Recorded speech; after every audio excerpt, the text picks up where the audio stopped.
power on, unit got power. Now we measure the output voltages.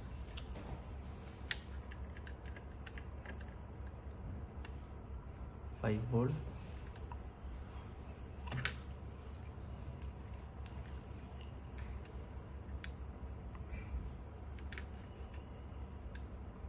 12 volt,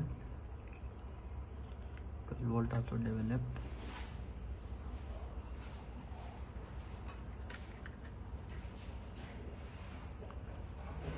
5 volt,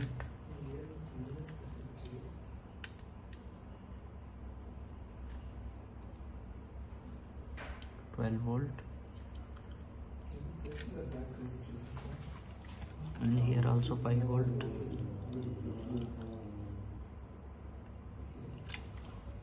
All voltages are developed, completed.